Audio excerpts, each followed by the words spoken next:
Bismillah ar-Rahman ar-Rahim. Assalamu alaikum wa rahmatullahi wa barakatuh. My name is Miqdad Qasim and I'm your host for today's episode on Ask podcast. We are joined by Sayyid Amjad Naqavi.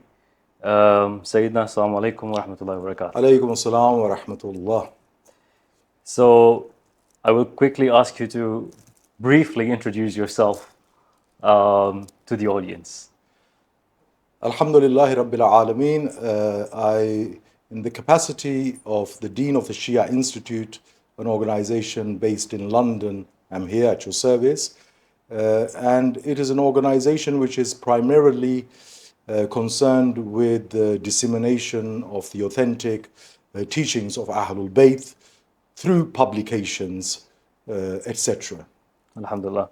So I've been honored and lucky enough to meet you a couple of times during your trip to Dar es Salaam. Before we get to the context of Nahj al Balāghah, if I may ask, how was your time in Dar es Salaam been so far? Thank you very much. My time in Dar es Salaam has been wonderful. Today we went and visited Wipas. Before going there, I thought it was going to be a center, a building with some students.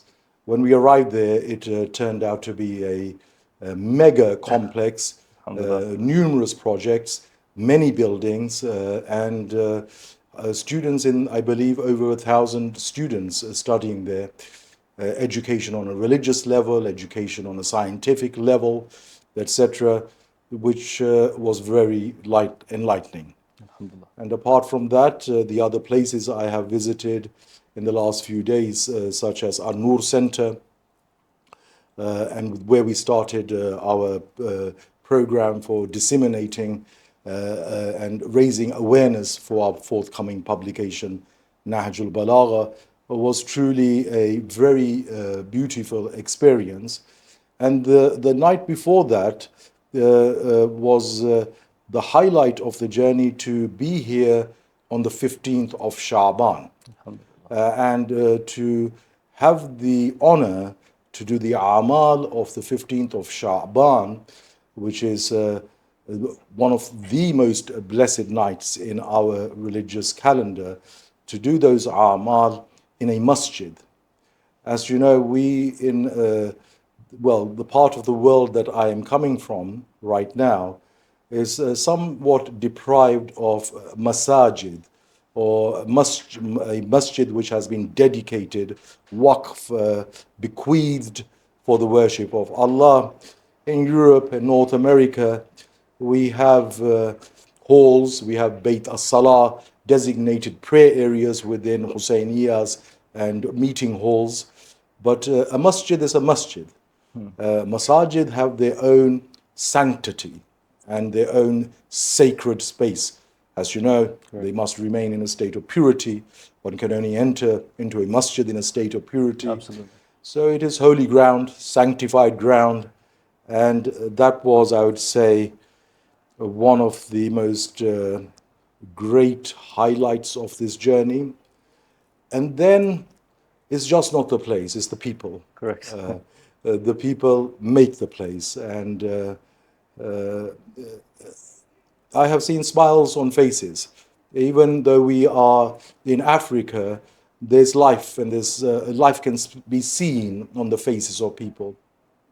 Of course, behind those smiles, there might be suffering. Correct. But in Europe, if you are doing the average commute in London, you actually tend to see more misery on the general faces of the crowd or the people in the commute, in the underground, on the train.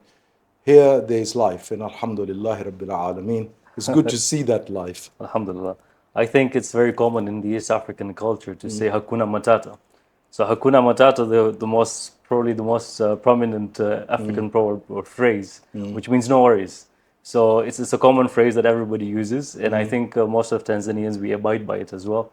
So Alhamdulillah, it's good to have a positive experience you've had Thank you. in Dar es Salaam. So considering the highlight of our discussion obviously is Nahj al Balāghah,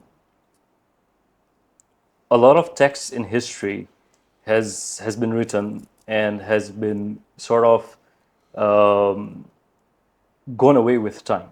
A lot of literature perhaps has gone away with time. and very few of them actually shape how humanity will abide by or coexist with textual references and implement them in their daily lives. Nahj al Balāghah in particular has survived over 1,000 years, if not mistaken. Um, how has it survived over 1,000 years is my question. Besides it being a miraculously written by Imam Ali alayhi salam, or sorry, it's a reference from Imam Ali alayhi salam. How do we see it survive? Very close to the survival of the Holy Quran as well. Yes, your question has made me think on many levels, and there's various aspects to answer this. Nahj al Balāghah is the uttered and written word of Imam Ali alayhi salam. It was compiled by Al-Sharif al-Radhi, Sayyid al-Radhi, the brother of Al-Sharif Sayyid al-Murtada, two famous gigantic personalities during the Buwayyid period, 1,000 odd years ago, who lived and worked in Baghdad. Under the Abbasid Khilafat, the power holders of the period were the Buwayyids, a princely family which was pro followers of Ahlul Bayt alayhim salatu wassalam, and it created milieu, it created an environment for the followers of Ahlul Bayt alayhim salatu wassalam to live, to learn, to write, to flourish.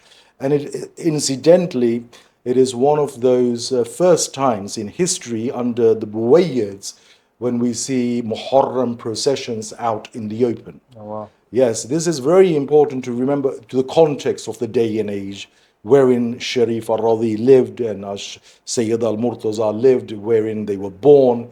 Their teacher was Sheikh al-Mufid. The Buwayyids were ruling. In Ashura, for example, black drapes were hanged from the houses in public spaces. Muharram processions came out. Matam processions came out.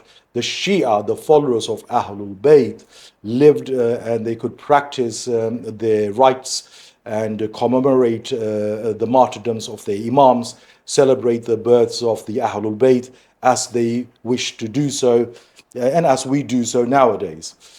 Either it was seen then under the Buwayyid period, or now we too live in another era in history, fast forward 1,000 years, since 2003, the same sort of milieu came back within the lands of Iraq. Correct. So this is the context Al-Sharif al-Radhi lived in. The word of Imam Ali alayhi salatu wasalam has been key, central to Islam and the teachings of Islam from the very moment of the advent of Islam. Why? He is the first person to respond to the call of the Prophet. Correct. When the Prophet said, "Who will help me? Who will be my successor? Who will aid me?" etc. in the great banquet known as Da'wat Dhil Ashira. And it is Mawla alayhi salam who stands up at that young age 3 times and responds to the call of the Prophet. Naturally, from that moment onwards, many eyes were on him to see what he says and what he does. Correct. Both by friend and foe. So after the Prophet, one who has been nurtured in the lap of the Prophet, hugged tightly against the heart of the Prophet as a child, because the Prophet reared him and brought him up, which Mawla speaks about within Nahj al Balāghah in Khutbatul Qasiyah, how the Prophet nurtured him, how the Prophet would take a morsel of food, first chew it, and then put it in the child's mouth, the child being Ali alayhi salatu wasalam, how he would hug him at night and keep him close to his heart. And how Mawla speaks about the revelation and what he experiences when the revelation takes place. When the wahy is revealed, it is Ali alayhi salam who hears Rannatul Shaitan, which he speaks about in Nahj al Balāghah, the scream of the devil. Not everyone else was hearing the scream of the devil at the time the revelation was revealed. And the Prophet explains to him why he is hearing that and what is happening. And the Prophet said, "You see what I see and you hear what I hear, but you're not a prophet. I'm the Prophet." So Imam Ali is seeing what the Prophet sees. Imam Ali is seeing Jibreel descend.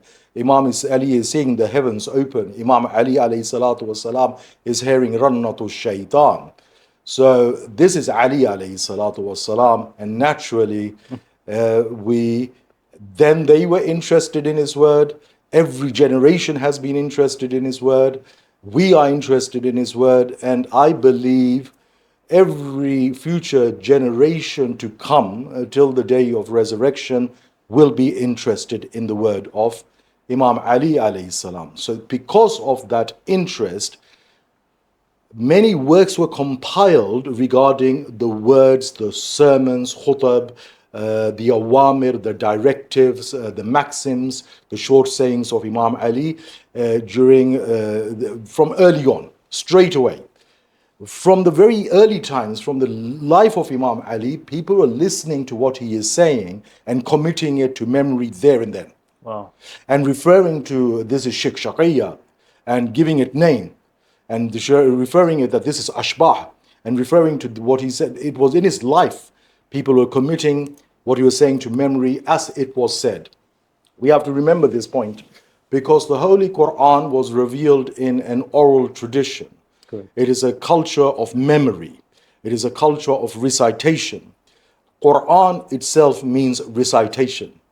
So it is a recitation, it is a retaining of the recitation through hifz, and through that retaining and hifz and recitation, it is the transmission of knowledge. This is a building block that has to be kept in mind. And from that moment, people wrote it down. The earliest sources of secret historical sources written during the Umayyad period to preserve the early history of Shia Islam and what happened after the death of the Prophet.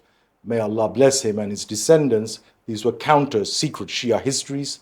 They record the word of Imam Ali alayhi salatu wasalam. Later, those secret histories are well known and they came to light. And when we compare what is contained therein in such secret histories and compare the khutbahs of Nahj al Balāghah, the grammar, the language, the style, the diction, the speech, the mannerism, the register, the tonality is all the same because his speech is very unique.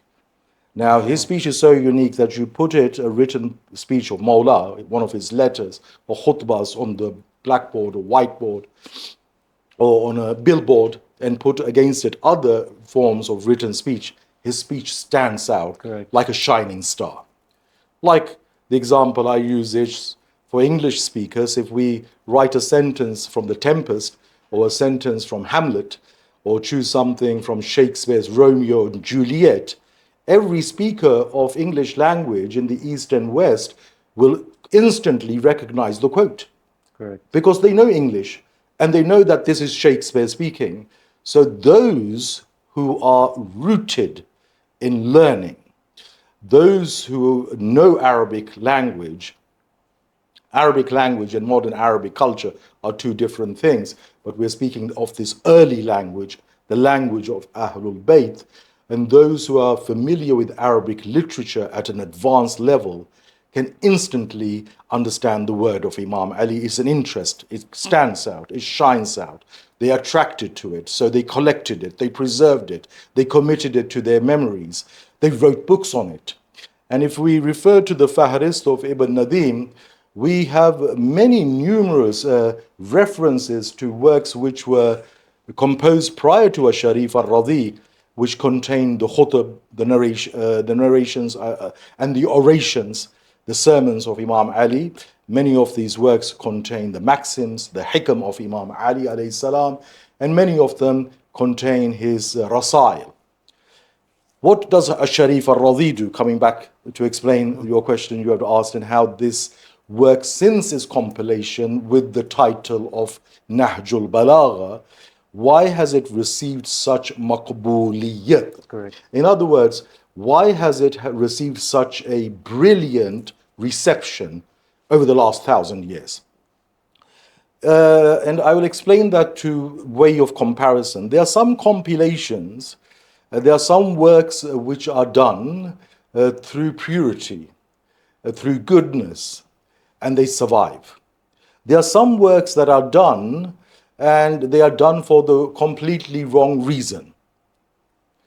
Sharif al-Radhi, for example, in his introduction of Muqaddimatul Nahj al Balāghah, makes a very, very important statement. And I would like you to pay attention to this. He says, why am I compiling this work? He's answering his own question. And he says, I'm compiling this work because in this work is the unfolding of al-dhikr. So what Sharif al-Radhi means here, and it is the unfolding of the Holy Quran. That is the meaning of this term within the Muqaddamah of Nahj al Balāghah. But the ignorant, who do not understand al-dhikr, those who are naive and those who are eager for fame themselves, have translated the word as fame. Sharif al-Radhi is not seeking fame. Here the translator, whoever has translated as such, that it is the unfolding of fame, has neither understood who is Sharif al-Radhi, a Musawi Sayyid, a descendant of Imam Musa Kazim, by generations that you can count on a hand or two. 5, 6 generations, Correct. you can count on your hands. Tib al-Wilada, he is of redolent birth. He is of upright standing. His father he holds the office of Niqaba and the Diwan al-Ashraf, i.e. what Sharif al-Radhi's father is doing. If I was a Sayyid in the time of Sharif al-Radhi, I would have to go to the Diwan of the father of Sharif al-Radhi, and he would have to attest, yes, you are descendant of such and such an Imam. So these were offices of Sadat, with Sadat preserved their ansab and their hasab and nasab. So he holds that Diwan. So they know who is a descendant of the Prophet and what they are. They know what they are doing and what they are preserving. So it is his goodness, and we must keep that in mind. And anecdotal to that goodness is the waqi'ah, that the dream that Shaykh al-Mufid has. Shaykh al-Mufid is the teacher of Sharif al-Radhi and Sayyid al-Murtaza, 2 brothers, who subsequently become gigantic personalities in Islamic and Shia intellectual history, in our culture and the traditions that we have received through them of Ahlul Bayt. But in their own life, one fine morning, their mother took both of her sons to the best tutor in Baghdad to be tutored. And that night before this lady, the Sayyida, arrived with the 2 sons, Radhi and Al-Murtaza, Sharif al-Radhi that night saw, Shaykh al-Mufid saw a dream. Wow. In which he sees the sacred daughter of the Holy Prophet alayhi salam coming with 2 young lads. The next day, the Sayyida arrives with 2 of her sons, Radhi and Al-Murtaza. And those were the Ta'bir al-Ru'ya. That was the Ta'bir that Shaykh al-Mufid received. So what we are dealing with, we are first and foremost dealing with sacred people. And those sacred people were dealing with sacred texts. You see, people are very naive in modern times. And shaitan comes in many ways to create waswasa and doubt. And one of the waswasas and doubt created about the compilation of Nahj al Balāghah is, oh, there are no asanid. There's no sanad. There is no chain of transmission. Well, actually, there are chains of transmission here and there on some instances within Nahj al Balāghah. So that is strictly not true. But Sharif al-Radhi didn't see the necessity to add to the chain of transmission and narration. For example, right now, if I were to quote a statement from Shakespeare's Tempest, I would not have to prove to you every single edition from the life of Shakespeare till now how that statement has been transmitted to you and me. Because that's the chain of transmission. Before you will accept it as Shakespeare writing that within the play. We understand it. We don't ask for the chain of transmission. The chains of transmissions, however, are known. The masadir of Nahj al Balāghah are stated and documented. And over the last few hundred of years, much research has been done regarding that issue. And on that issue, in living times, research has been done, published and produced. But we must bear in mind that Sharif al-Radhi comes from a background, and I would highlight some of the fiqh that Sharif al-Razi subscribes to.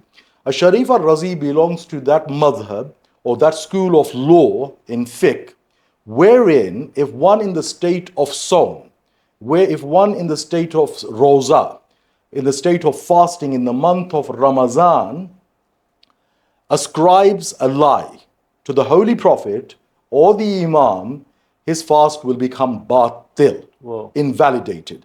So if you and me are fasting in the month of Ramadan and we look in the masail of fiqh, there are certain things known as mubtilat as-sawm. One of the things that invalidates the sawm is not just eating and drinking, which are of course mubtilat, which are the first and the second counted in the list because they are the ones that would quickly break the sawm. But one of the mubtilat is this, where a person attributes a lie to the Holy Prophet or one of the Aima alayhimu salatu wassalam. Sharif al-Razi was not interested to compile lies to perpetually and eternally invalidate his prayer and fast. He comes from that school of law. We have to keep his mind and his approach and his saluk and his manner of traversing and dealing with the text itself. For him, the text is sacred. He has to make sure that it is not a lie being ascribed to Imam Ali alayhi salatu wasalam. Right. For him, it is not a lie. For him, it is the word of Imam alayhi salam. And not only for him, it is the word of Imam alayhi salam. For great Sunni scholars like Ibn Abil Hadid, who was there during the last days of the Abbasid rule, present again in the same city as Sharif al-Radhi in Baghdad, on the eve of his destruction by Halaku Khan. And Ibn Abil Hadid was a grand wazir of the Abbasid court. And he engaged over his life writing one of the great commentaries on Nahj al Balāghah, an immensely valuable work, and is an immense contribution. Ibn Abil Hadid not only wrote a commentary on Nahj al Balāghah, which is published in 20 volumes, and La Buddha Minha. I mean, there's no understanding of the Nahj al Balāghah if anyone dealing with the Nahj al Balāghah does not refer to Sharh of Ibn Abil Hadid. He was a great poet also, and he has compiled qasidas in the praise of Imam Ali alayhi salatu wasalam. And he says, I have looked at this text over the last 50 years 1,000 times in and out from head to toe. It is all from Ali ibn Abi Talib. It is all from the same source. And here is a Sunni scholar, Mu'tazili Sunni scholar, who has spent 50 years writing 20 volumes. This is scholarship. We are dealing with scholarship. Scholarship and making speeches has to be slightly differentiated. Absolutely. Someone doing working part-time on the Nahj al Balāghah, like giving talks, for example, here and there on some occasion, is not scholarship. That's a general talk on Nahj al Balāghah. Such talkers or speakers have not spent time on the text, raising certain objections. Did Mawla say this, or Mawla said not that? Is there sanad? Is there no sanad? Yes, the arguments to and fro, this way and that way, hither and thither, can continue forever. But Ibn Abil Hadid, as a Sunni scholar, says that it is all from the same source, and it is the word of Ali alayhi salatu wassalam. So, Sharif al-Razi's compilation, to understand its maqbuliyat, has to be understood in the light of another compilation which was composed in recent centuries. And that is the compilation known as Mafatihul Jinan by Sheikh Abbas Qummi. Now, Sheikh Abbas Qummi, prior to Sheikh Abbas Qummi rahmatullah alayhi, there are various compilations of ad'iyah by great gigantic figures of Shi'i spirituality, none other than Sayyid Ibn Ta'us. Now, Sayyid Ibn Ta'us is a Sayyid, and his scholarship and his taqwa, his zuhud, his books, his manuals of prayers are well known and documented. And from early times, the manuals of prayers are documented, and the works of ziyarat. And from later times, they documented and used. Allama Majlisi put manuals together as well for weekly and daily prayers. But here comes Sheikh Abbas Qummi, and he compiles a manual of prayer. And that manual of prayer is known as Mafatihul Jinan. And today, all the way from the furthest outreaches of the east to the furthest points in the west, from Masharik al-Ard to the Magharibiha, to the westernmost points, in every Shia household, Correct. you will find Mafatihul Jinan. True. I have personally seen that. I have traveled, alhamdulillah, had been fortunate in my life to travel extensively and widely. And wherever I have been, I have seen Mafatihul Jinan. But not only in every household. You go to every sacred shrine within the shrines of Ahlul Bayt alayhimus salatu wassalam. And what is the book that you will find on the shelf? You'll find the Holy Quran. Yeah. First and foremost, everywhere. And then after the Holy Quran, there's another book you'll find on the shelf. That is Mafatihul Jinan. Absolutely. So Mafatihul Jinan has had this maqbuliyat. Indeed, the ignorant, when they have nothing left to talk about, they raise objections to the ad'iyah contained within Mafatihul Jinan. Do they have a riwayah? Do they have a sanad? Don't they have a sanad? Those are discussions of the extremely stupid and the extremely ignorant, not the discussions of the followers of Ahlul Bayt. Those discussions are there to create doubt, to mislead people. Nahj al Balāghah does not need a sanad. The sanad is known. And Mafatihul Jinan, the ad'iyah in it, do not need a sanad. Absolutely. They are known. The sanad is inscribed within our hearts, and Allah grants this maqbuliyat to whomsoever He pleases to do so. So it is a Sharif al-Razi's purity that Nahj al Balāghah is known everywhere. I'll give you an example. My journey on this holy text has lasted 21 years. Correct. During the noughties, in that particular decade when I started this journey, on one evening we went out to eat somewhere in London on Edgware Road, where there are many halal restaurants. And there's a small Lebanese community there. And these Lebanese are from South Lebanon, and people from South Lebanon are Shia. Predominantly. Predominantly, and incidentally, they have been Shia since the 1st century of Islam. Oh, mashallah. Yes, yes. People do not know that. The people of south of Lebanon, of Jabal Amil, were Shia before the lands of Persia became Shia like they are Shia today. Whoa. So just keep that sort of in the background, in the reference, who is who. When the Safavids came to Isfahan, they invited the great scholars from Jabal Amil to come to Isfahan and guide them and help them construct the city and set up their establishment. And so we went to a Lebanese restaurant, and I was speaking to my friends that I am doing this work, and in those friends there were some Muslim Shia friends, and there were some friends from university who were not Shia, and they were curious to know, and we had taken them to a halal place to eat. This is an awful long time ago. And they were asking, so you are working on this text, please explain what is the text.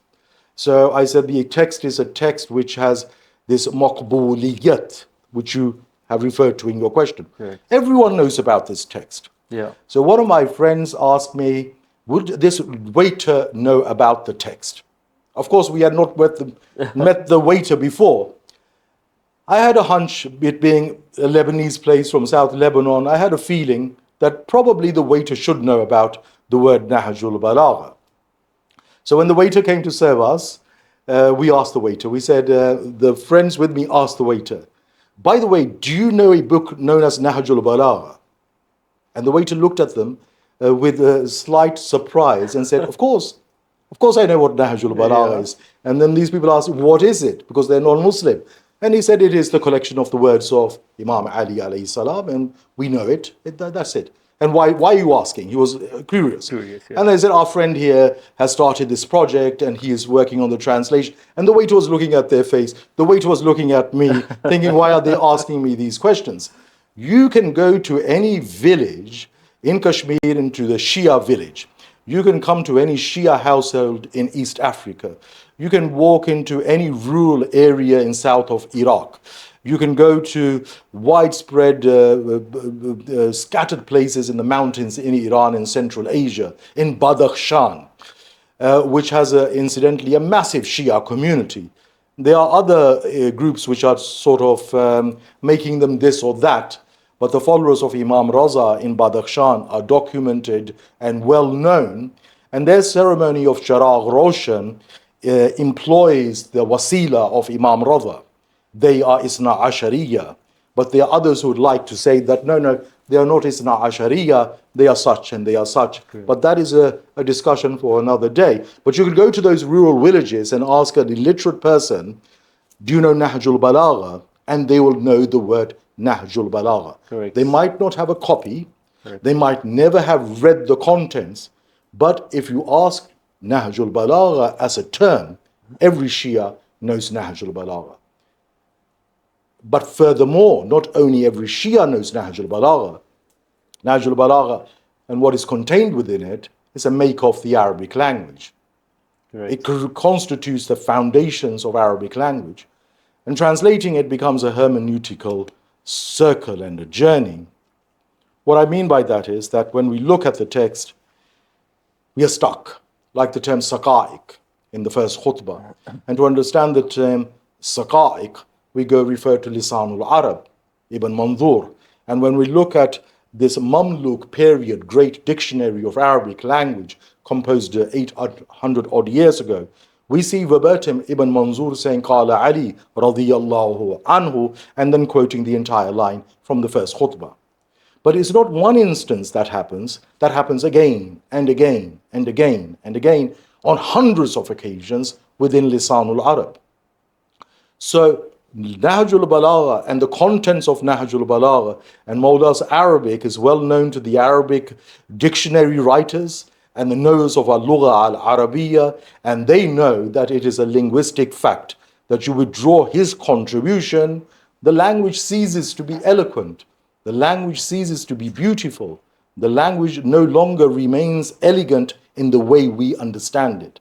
Many an idiom of Fasih and Baligh idiom being used in Arabic today, and I can show you this, but the discussion would become extremely technical. If we refer even to the modern dictionary called the Hansware Dictionary, even there, those modern idioms have been inspired by Amir al-Mu'mineen alayhi salatu wassalam's usage.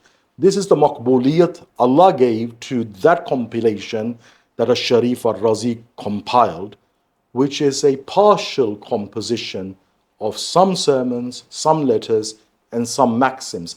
The compilation itself does not exhaust the word of Amir al-Mu'mineen alayhi salam. MashaAllah. MashaAllah. I think there is quite a lot to consume in that sense, because we can already see the depth of Nahj al Balāghah in the sense of its publication itself. There's so much depth in the book and the references of it. So the question I have on that note is, and it may sound like a generic question, but I think it's an important question for our viewers as well, is Nahj al Balāghah only a spiritual text, only a political text? Is it only philosophical? Or does it sort of resist the entire categorization or classification of the book? Nahj al Balāghah is all those things, and at the same time maybe none of those things, because as you said, it really does resist classification. And here we are following the post-Aristotelian tradition of classification, and that's how we understand things. Nahj al Balāghah contains philosophical ideas. Nahj al Balāghah contains theological ideas. Nahj al Balāghah contains ilahiyat. Nahj al Balāghah contains ilm al-siyasa. Nahj al Balāghah contains matters pertaining to metaphysics, spirituality, history, law, geography, oceans, fishes, the stars, the heavens, from the natural environment to abstract matters, from concrete things to spiritual issues. So it is everything. It's everything. It is everything. Absolutely, that's wonderful. And in your opinion, what are the common misconceptions people have before they start reading Nahj al Balāghah, about Nahj al Balāghah? Well, you see, those common misconceptions that people have, there's a historical reason for such misconceptions when it comes to the personality of Amir al-Mu'mineen, Ali ibn Abi Talib alayhi salatu wassalam. The Umayyads, of course, for decades and decades vilified him from the pulpit, spread malicious rumors, and insulted his holy personage. That has happened within Muslim communities historically. And Mawla alayhi salatu wasalam is either a person who attracts you towards him, or Mawla alayhi salatu wasalam is either a person who throws you away from him. So those who are thrown away from him, i.e., those whom he does not allow to draw close to him, are known as munafiqeen within Islamic tradition. Correct. The Holy Prophet said this, and this is recorded in the books of Muslim tradition, that only a mu'min loves Ali, that only a munafiq hates Ali alayhi salam. Correct. So this has been uttered on the blessed tongue of Muhammad Mustafa sallallahu alayhi wa alihi wasallam. And what the Prophet says, وَمَا يَنْتِقْ عَنِ الْهَوَىٰ, he doesn't speak from his own desire and his own doing. He speaks because he is inspired to do so. So, yes, either there are those who are drawn to the kalam of Imam Ali, and those who are not drawn, then they do come up with the arguments. And if we go back to history and look at those who were the first, and I don't want to go into detail, maybe we could discuss this at another occasion. The very first people to say that this is a fabrication and this is not a word of Ali alayhi salatu wasalam, the very first instance that we find in history, first of all, the person who says this confuses us and say, oh, it's a compilation of Al-Sharif al-Murtada. He couldn't even get his facts right. And secondly, no, it's not a compilation of Al-Sharif al-Murtada, it's a compilation by Al-Sharif al-Radhi. A compiler compiles, a compiler does not author. Correct. Yes, so it's Correct. not his authored work, it is a jam. So it has been compiled by him, collected, gathered, put under one umbrella, under one roof, between dafatain, between two covers. And secondly, the person who initiated such doubts in history, also we find that when we look at his own history and what he wrote and what he recorded, we see him praising the Bani Umayyah, writing poetry in the glory, in the shan of Bani Umayyah. So what could one expect from the likes of such in history? Of course they will create doubt. And that doubt then was regurgitated in history again and again, because like attracts like. Correct. So those who liked what he was saying took recourse to him and wove what he said again into this work or that work. But alhamdulillah, Allah gave us discernment. We know what they said. We know how they wove it in and out of their writings. And we know where their hearts were placed. We know who they loved and who they disliked. So the lovers of Imam Ali see the work in a particular light. And the haters of Ali alayhi salatu wasalam see it in a particular light. Correct. But that's another discussion. That is a confessional discussion based on faith and based upon nifaq. However, keeping the discussion purely linguistical, because we are dealing with a text of adab, a text of literature, and this is what the great Sunni scholar says in one instance in one of those 20 volumes. He says, foremost for me, this is a work of literature. We have to understand the literature, and then therein is the law, is the ilahiyat, is the history, is the theology, is the natural environment, is the law of Ali alayhi salatu wasalam as well. There are various matters contained in it, but they have been delivered to us within a literary format. Correct. Within a very adabi idiom, within a very fasih and baligh way of speaking, which subsequently sets up as a benchmark for what is constituted, what is to be considered as fasaha and balagha within Arabic language itself. So speaking about hypocrisy that you briefly mentioned, and we'll not delve much into it though, the question I have is Imam Ali alayhi salam speaks extensively about justice and power in Nahj al Balāghah, if I'm not mistaken. What would the leaders of today be uncomfortable with by reading this book? Nahj al Balāghah is a manifesto for social justice. Indeed it is. كُونَا لِلظَّالِمِ خَصْمًا وَلِلْمَظْلُومِ عَوْنًا. In his wasiyah to Imam Hassan and Imam Hussein, he says, be an opponent, and he's addressing the two, because Arabic has the tathniya verb. It has the singular, the dual, and then it has the jam. English just has the singular and the plural, but Arabic has the dual form. So if I'm speaking to two people, I'll address them in the dual form. Kuna, the alif here on the writing denotes he is speaking to two people, and the two people that he is speaking to is in his wasiyah are his own two sons, Al-Hassan and Al-Hussein alayhima as-salam. So Mawla leaves some clear instruction. Kuna lidhalimi khasman. Be for the dhalim a khasam. In other words, an opponent. Walil madhlumi awnan. And for the oppressed, be a support, be an aid, be a helper. So he sets out his idea of social justice. So Mawla's idea of social justice is that if there's oppression happening, there will be two parties, the oppressor and the oppressed. And his manifesto for social justice is, how does one react against these two scenarios?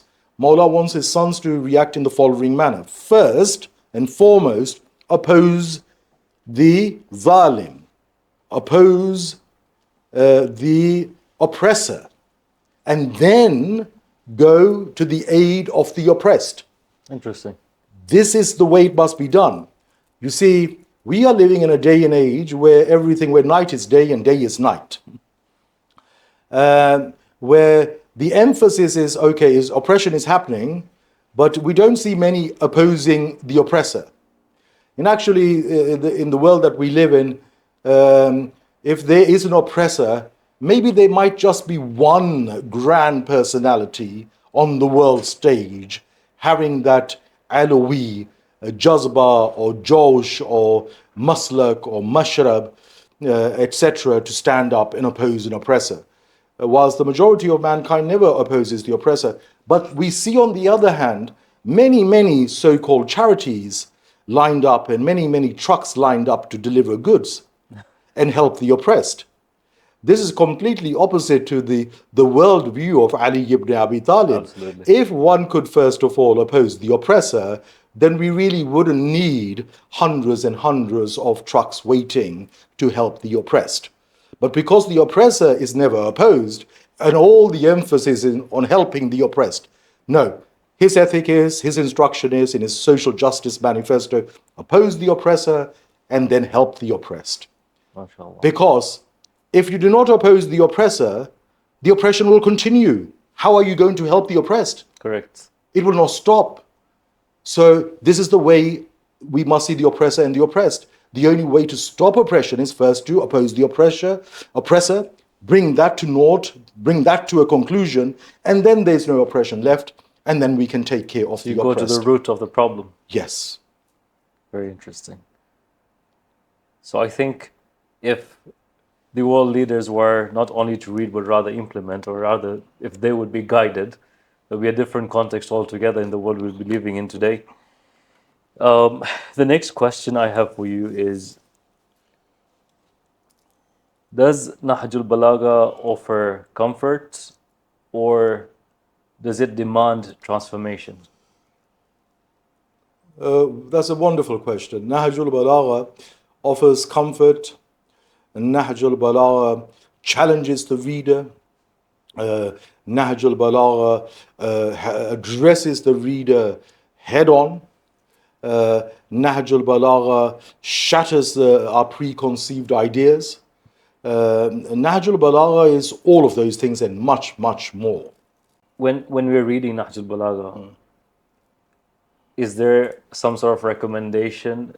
For example, let's say if we read a sermon and we were trying to understand that sermon, how often do we need to read it again and again and again till it's sort of consumed? Is there any framework to it, or do you just go with the flow of your heart and say, once I can consume, I will stop reading it again?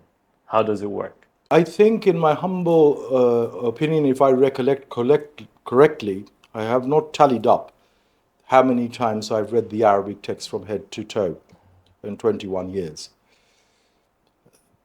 But I have looked at the whole text against 50 and more sources. And from that, it gives you an idea, maybe how much I have looked at the text. And I haven't calculated this because mathematics was always a weak subject. I was interested in other subjects, not much in mathematics. So I haven't added up and tallied up how many times I've actually looked at the Arabic text. But I think I've looked at the Arabic text, alhamdulillah, through the grace of Allah and the faith of Ali alayhi salatu wasalam, dozens and dozens and dozens of times. Every time I have looked at the text, it's like looking at the text anew. And I'm the sort of person, if I read a novel, even though that might be a very interesting novel, I cannot bring myself to read it again. I get easily bored, very quickly bored. But I've never become bored with the Nahj al Balāghah. And now that you ask me this question, it's making me think that every time I have read it, from wherever I have read it, it's like engaging with it anew. If I may be permitted to share a personal experience. Please do. In the last few years, we have just been reading through the manuscript, what we have translated. So we can make sure that the comma is in the right place and there's not a typographical error here and there. Correct. Things that have to be done before the manuscript is handed over for typesetting and it becomes a book. Everyone has to do a final read. The extent of the work is such that 2 people have been reading it every single day, 5 days a week, since the last few years or so. Wow. Yes, to just read what we have written. I normally don't read it myself. I ask my assistant to read the notes and what he has written. And sometimes as he is reading and I'm sitting next to him, I don't look at the screen because my eyes hurt by looking at the screen. I think no one should look ever at a computer screen. The first and second generation will pay a heavy price, and soon doctors will find out what has happened to our eyes by looking at screens for so many hours. Correct. So I face away and I use my ears. And he's reading and reading. And I sometimes stop him and say, can you repeat that again? And sometimes as he's reading, as is human nature, the mind drifts with the idea. Correct. And then suddenly I might miss what he said. And then the reader has read another passage and I say, hang on, where's that from? What did you just say? Can you please read me that again? That sounds very interesting. Yeah. And then he, in a light-hearted way, jokes with me, says, you actually wrote this, you wrote this, because it's extensive. Correct. And that's why you write things down, because the human mind cannot have the capacity to retain all those notes and information. So I have never, ever, personally, I would not use the word bored, but that common word. Yes. No, I don't think you could ever become bored with such a text. Every time it opens up another subtle sense of sense and meaning. And for some sentences we have given, we have said again and again, it can be translated this way and it can be translated that way. Not because we are unsure. We are very, very sure. But because of the senses in the term. Correct. And if we bring this sense to the fore, that it has its own beauty. And if we bring that sense to the fore, that has its own shade of beauty. And I have sometimes endeavored not to lose those senses and said, yes, we must try to record whatever is coming to the mind and whatever we have understood, so that can then benefit the reader in the future, inshallah. Yeah, that's actually one thing I didn't think about before was the fact that you've been doing this for 21 years. It means you've read it over and over and over again. And you actually answered my second question as well. Does it feel new every time you read it? Yes. And it's so beautiful that when we come across any sort of book, I would say, besides the Holy Quran and Nahj al Balāghah in this case, that when you read it, it just feels fresh again and again. Yes. This is miraculous. So you see, why does Nahj al Balāghah feel like that? And I'm glad you brought the example of the Holy Quran. One of the miracles of the Holy Quran is that whenever you read it is anew. Correct. And every Muslim and every reader has this experience in the world. It's a universal experience. The Quran is the most recited book in the world. It is being recited at every moment in the world. And that's why it is called Quran. Quran means that which is recited much. And despite it being recited much and broadcast on every radio station, talawah, in every masjid, in every salah, in every rak'ah, as the sun rises and as the sun sets throughout the world, Muslims engage with this recitation. It is never, it is always something new to discover in it. And Sharif al-Radhi makes a very important observation in his introduction regarding the kalam of Amir al-Mu'mineen alayhi salatu wassalam. And that's why from that observation we can glean why it always appears fresh and new. And one does not become bored with reciting it or reading it. Sharif al-Radhi rahmatullah alayhi says that Nahj al Balāghah is a text which is anointed with the divine knowledge. It is anointed with divine knowledge, and Nahj al Balāghah is that text wherein the fragrance of prophethood can be found, of the kalam of Muhammad the Mustafa. So the fragrance of the kalam of the Holy Prophet permeates through the words of Imam Ali alayhi salatu wasalam. And when you are dealing with such a scent, this is the scent of the text. The text is alive, and the text has a scent. The text has a khushbu. And you have to remember that it is scent that always takes the imagination somewhere. True. Absolutely. It is a most powerful sense. You might have used a particular attar in 1991 in a particular house in a particular town. 30 odd years later, if you use the same attar, the entire memory will unfold.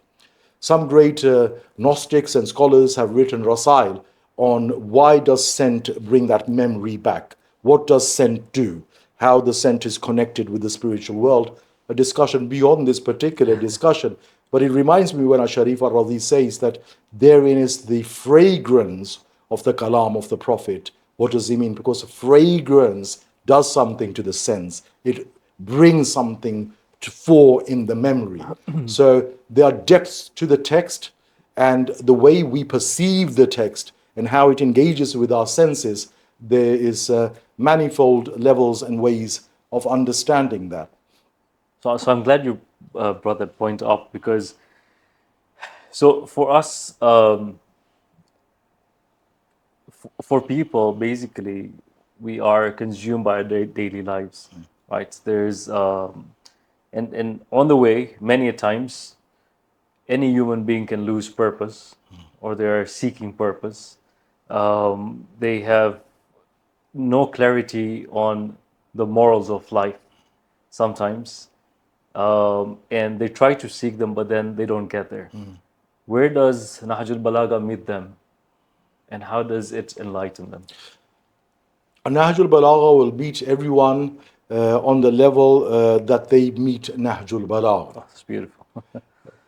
Every seeker will come and gain something from it.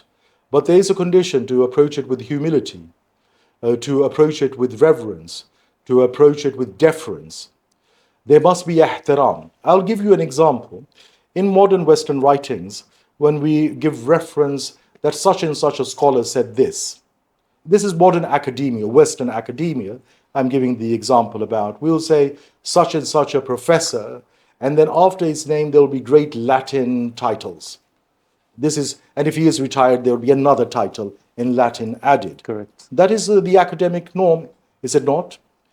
But then what is most bewildering is that when they deal with the text of Nahj al Balāghah, around their own names titles are added, around their own families great positions of dignity are stated, but the speaker of the word is referred to in his own word, in his own compilation, on a first name basis.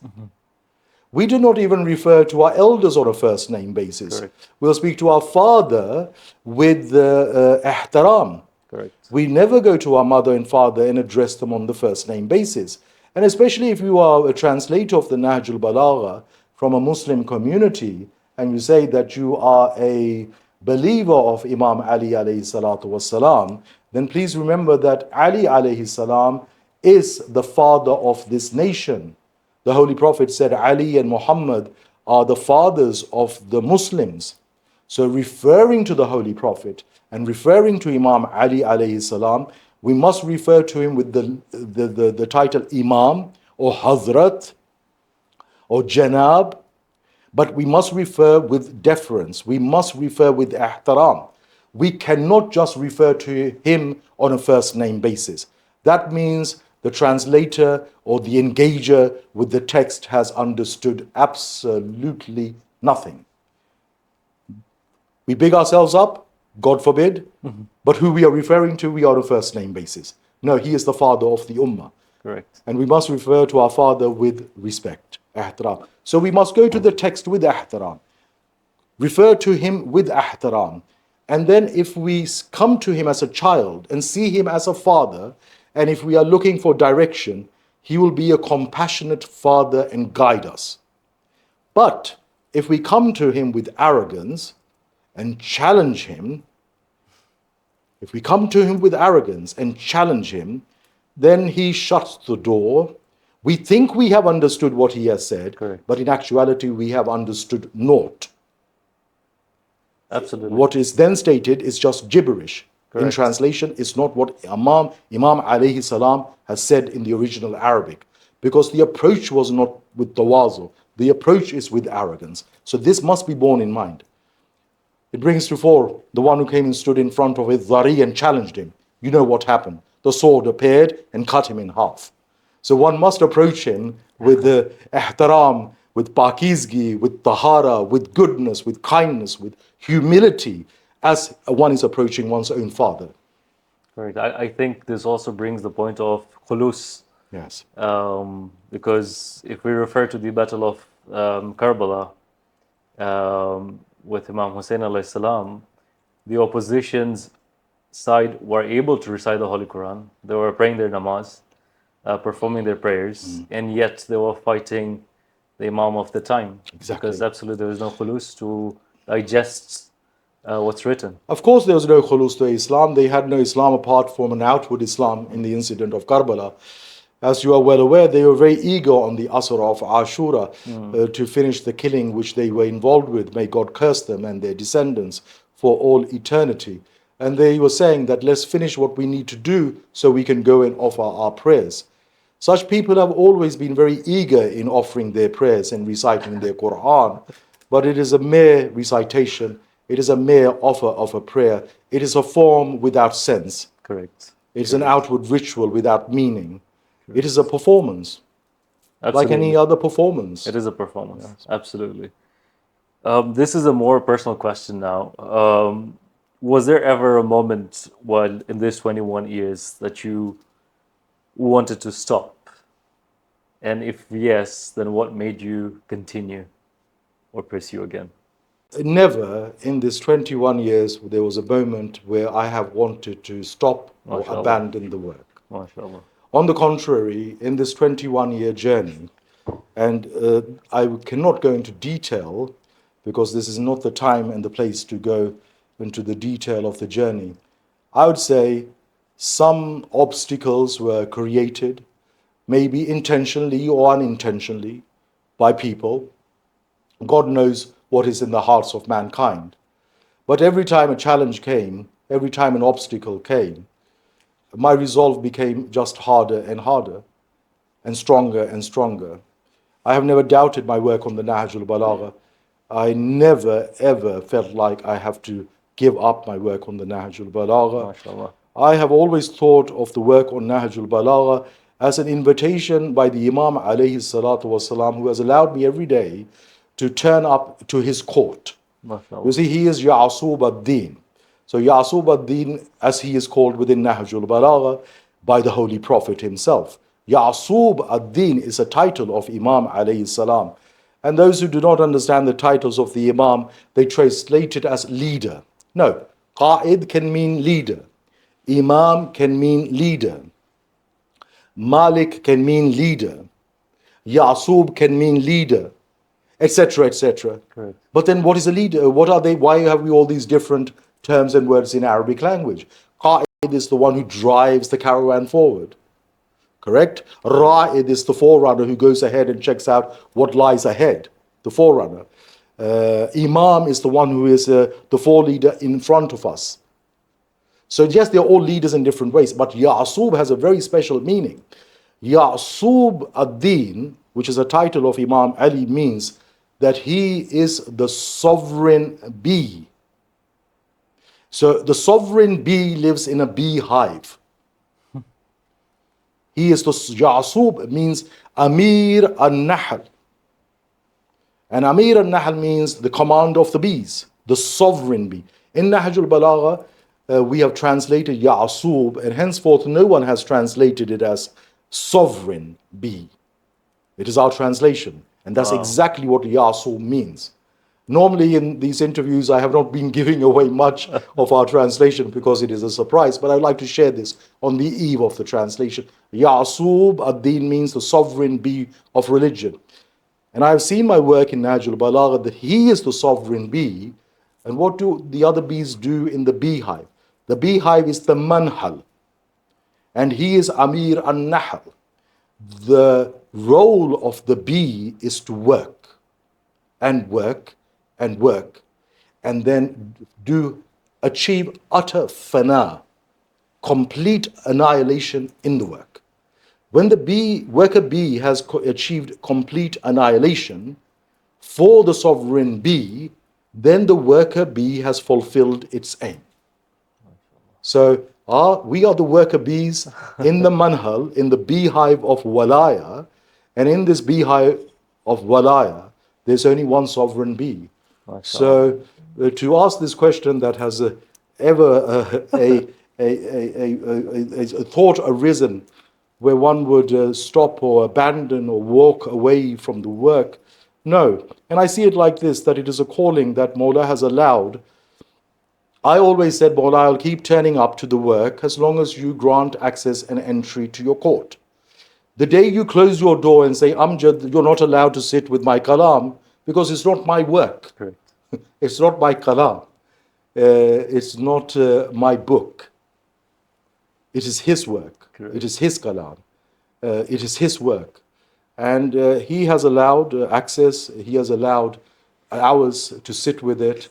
And until he keeps allowing me those hours, I absolutely have no intention to not to turn up for the work. Alhamdulillah. But this brings me back to the point you made previously about humility and approaching this with humility. Two more questions. Please. Do you believe some wisdom is lost when people rely on summaries or quotes instead of reading the text itself? And this is similar to the example that you gave regarding your translation with the sovereign bee. Yes. So, if you could please. Very good question. Some of the kalimat of Imam are known as kalimat al-Qisar, which are maxims. Maxims are short and pithy sayings stated to make us reflect upon an issue in a very concise way. So those are just very short sayings, like a sentence long or a few words composed of a few words. And they are there to guide us. You said earlier that when someone is looking for direction, Correct. These sayings give direction to life on various issues.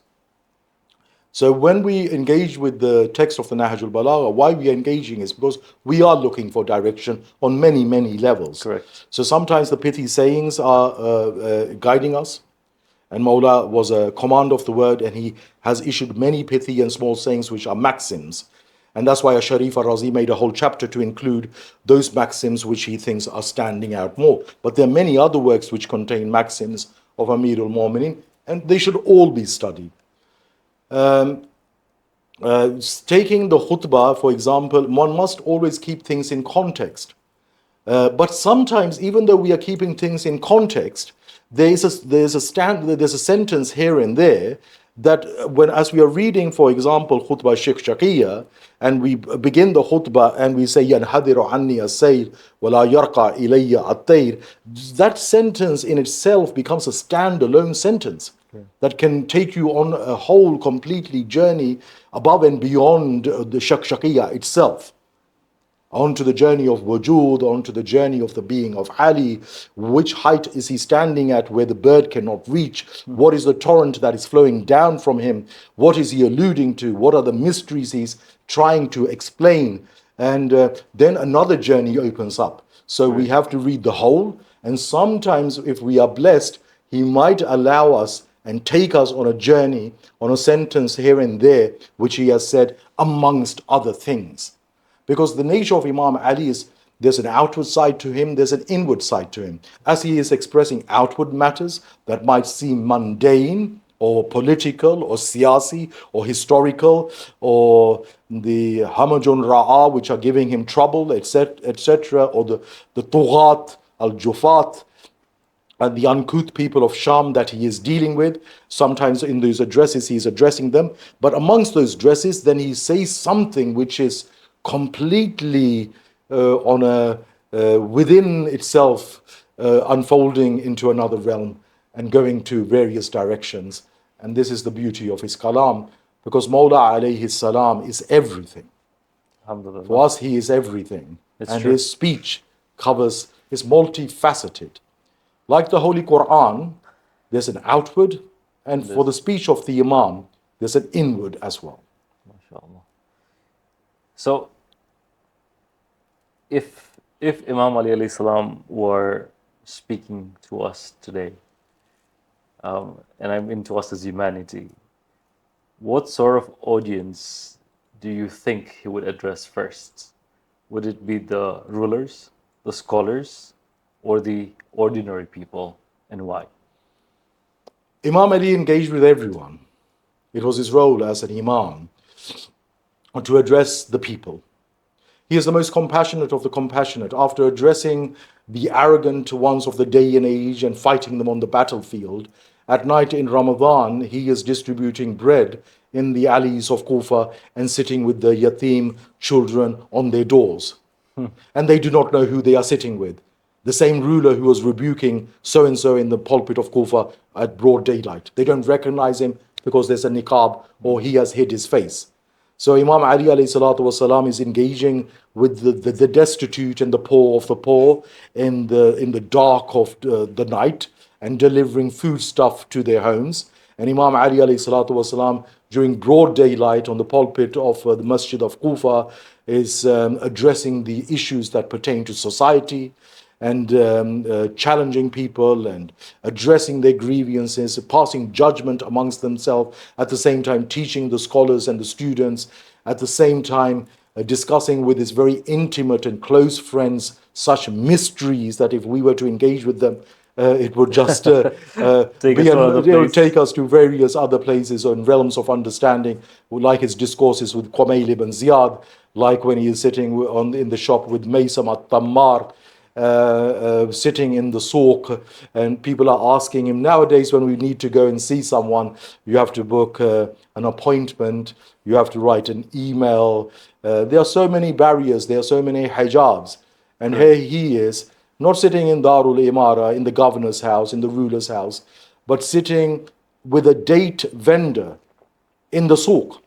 And people asking him, why don't you sit in your governor's house? You are the ruler. And he's saying, I'd rather be here because the people have access. Anyone might have a grievance, and passing by, they can say, Ya Ali, this happened to me. Ya Ali, can you sort that out for me? So they have access to me. So he would be addressing everyone and everything. He has an all-encompassing personality. That's absolutely true. Within makhluk, he is a created being of Allah, but many traits within are reflected, which are beautiful, which are divine, which are glorious, which are magnificent. He is unlike anyone else. So, Sayyid, you mentioned about the all-encompassing personality of Imam Ali alayhi salam. Could you please elaborate further? What I mean by an all-encompassing personality, have you been for ziyarat to Najaf al-Ashraf? Alhamdulillah, once, yes. Alhamdulillah. May Allah take you again and again and again many times. Recently, during this blessed month of Sha'ban, they had been working on the restoration of the Holy Shrine in Najaf al-Ashraf. And in that holy shrine, they were working on the Iwan. Iwan is a particular name for an architectural feature. Iwan. Iwan is that arch on the main door of the shrine where we enter into the Rawaq. And Rawaq is the corridor, and after the Rawaq you enter into the chamber of the Dhari', where the Dhari' is. And us who are familiar with the adab of ziyarah know where the Iwan is. It is known as the Golden Iwan, facing east. And the most magnificent time to be there is every time of the day and night. But if you want to see the sunrise in the morning, and now the Iwan has been restored, it just lights up in the early hours of the morning. The Iwan they had taken many years to restore, and I was watching closely what they were restoring, and Alhamdulillah, they restored what had been inscribed upon the Iwan. Upon the Iwan, there is one of the most famous Shia du'as and supplications inscribed on the Iwan. And it is our dua. It is an Ithna Ashari Imami dua. But we live in a topsy-turvy world. Those people who have no du'as, those people who do not believe in dua, they have somehow taken this and misappropriated it. And plastered it all over YouTube. So when we are looking for this dua, we'll see the image of Fulan and the image of Fulan pop up, which is rather bewildering. But it is our dua, it is our heritage, and it constitutes a major cornerstone of our spiritual heritage of the Imamiyya, Ithna Ashariya, followers of the Ahlul Bayt alayhimus salatu wassalam. And that is the dua of Nadi Aliyan Mudhir al-Ajaib. So when we say all-encompassing, the word can be recited either as Mudhir al-Ajaib or as Madhhar al-Ajaib. Because it is written with meme, the words Dhal, Ha, Ra. And here, either it is read as a maf'al, as an ism, or it is either read as ism fa'il, a subject of the fourth Arabic verbal form of bab if'al. If we read it as a subject, as a ism fa'il of bab if'al, we'll read these words as mudhir. And if we read it as an ism, we'll read it as madhhar, which means locus. But in actuality, both recitations are correct. Oh. Yes, because he constitutes both. MashaAllah. Yes, so we as we wish, and as according to our circumstances, we can invoke his name, we can call unto his name, and it is really befitting that we keep calling unto his name. Because as I said earlier, they are the fathers of the Ummah. Muhammad wa Ali khairul bashar. Muhammad and Ali are the best of mankind. Man aba faqad kafar. Whosoever denies this actually enters into the realm of kufr. And the literal meaning of kufr is to cover the truth. They are covering the truth. And they are the fathers of the ummah. And the children must constantly call out to the father and ask the father for help and develop that father and son relationship. So now the Aliyan, it is calling to our father. Call Ali. And here, Jibreel is instructing the Holy Prophet to call Ali alayhi salatu wasalam. There's a context for this supplication and how this calling has come about and how we understand it and how we invoke it.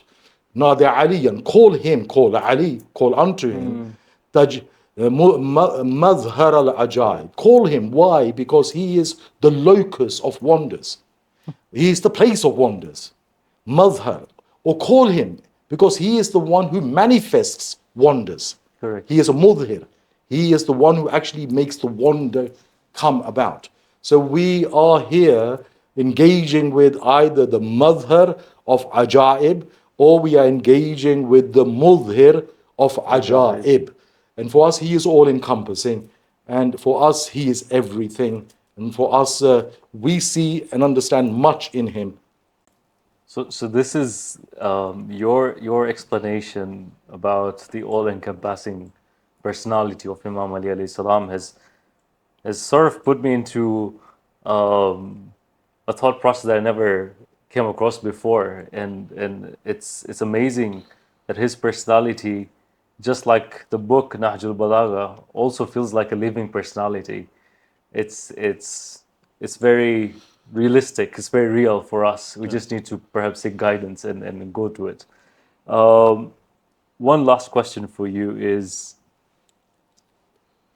you've put in 21 years into translating in a very critical format the Arabic context. If you were to give our viewers one or two reasons as to why they should open Nahj al Balāghah, what would that be? If I were to give one or two reasons to our viewers, why should they open the Nahj al Balāghah? Yes. The reason I would give them is that if they open the Nahj al Balāghah, they will not go back empty-handed, Allah. wherever they open it from. The seeker, man talaba wajada. Whosoever seeks, finds. So if someone is a true seeker, they will find something. And it will resonate with their heart. It will resonate with their situation. It will offer them guidance. It will offer them light. It will lead to salvation. But no one will go back empty-handed. Only if their hearts are pure. Hearts are pure or not pure, Allah sees that. But whoever is seeking and whatever they are seeking, they will be given something. Because Mawla is very generous. Mawla doesn't look at my heart if it is pure or impure. Mawla is more generous than Khatam al-Ta'i. Mawla just sees that whoever's turned up on his threshold, seeking or looking for something, or even if he has just come and sat by mistake, he will not be sent back empty-handed. He will be a recipient of some sort of blessing. Because this is the nature of something which is sacred. The nature of sacred things is that they have an impact of whoever or whatever comes into contact with them.